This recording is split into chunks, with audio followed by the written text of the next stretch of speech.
Good morning. Thanks for clicking on the video.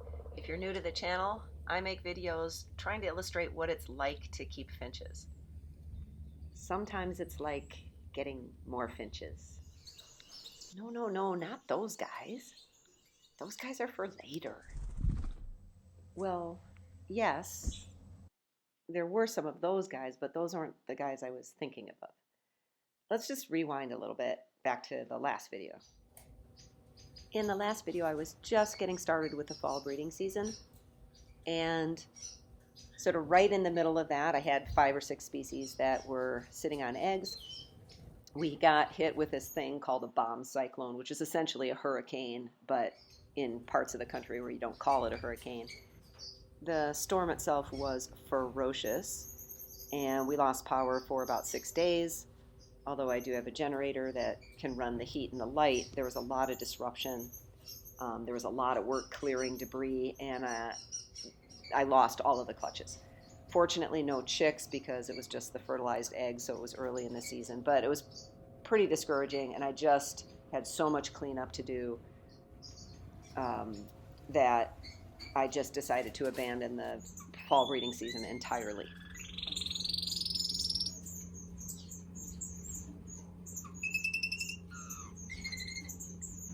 However, in the middle of that, as is typical of this hobby, you have these really low lows and then you have these really high highs. So I had a chance to add some birds to my flock, and I showed great restraint and focused on just 2 species. So one species are the greenback twin spots. If you follow my channel, you know they are one of my favorite species of all time. And my original pairs are aging out. I don't breed them anymore. But I now have a new group that I can work with, and I'm very excited. I hope to be able to keep this species in my family for basically forever. And I had a chance to add some pairs of a species I have always wanted to work with. And if you've seen my Dream Aviary paper doll cutout video, you will know or recognize this species. Here they are just out of the box, taking a bath as they normally do. This is a male Swee waxbill. They are just amazingly gorgeous little birds. Quite petite. You'll see when they get into the aviary, you'll see them with respect to the size of some of the other birds, so you can judge better. But the male, obviously, I guess, has the black mask. And then there's the female, or 2 females now. They have kind of a specialized diet, lots of little teeny tiny seeds. And by tiny, you can see on the right sort of a normal seed mix, and then you can see a couple of other seed types. Also here you can see a normal millet spray, and then that green grass seed and the dried grass seed. You can see how teeny those little seeds are. Look at their beaks. But anyway, if you can supply the diet, they are pretty delightful birds. I am finding them very interesting. And sadly, 2 of the clutches that I lost in the windstorm were from 2 of these pairs. 1 pair I had moved into the aviary when they were done with quarantine, and 1 pair was separated into its own flight in the bird room. But to be honest, I don't understand enough about them to be breeding them. It's just an artificial mindset that gets created when they come out of the quarantine, when they come into the country, and they kind of move into these circumstances where they have more privacy and more space and a more varied diet and whatever. It's not unusual for the birds to sort of misunderstand and think about breeding, even though they may not be in breeding condition, and I certainly wasn't ready. But anyway, so nevertheless, I did not allow them to try for a second clutch. And that gives me time to learn about them, make sure that they're old enough, and just basically make sure I know how to take care of them and how to take care of them as parents as well. One thing I learned about them right away is how much they love running water. Not stationary water, mind you, running water. And that's true for a lot of species. But of course, that means that I had to put my stream back in operation because, you know, you have to. If the birds want you to have a stream, you got to have a stream. So, yeah. So here the stream is back running again. So that's kind of neat. I love it. but it's hard to clean, so got to sign up for that too. Anyway, enough bibble babble from me. The rest of this video is just watching the birds doing what birds do. Enjoy.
I think for the holiday season, it makes sense to wrap up the video with the birds enjoying a feast of cucumbers. I hope you and your family and your birds are enjoying the best of the holiday season. Thank you for watching, and I'll see you in 2025.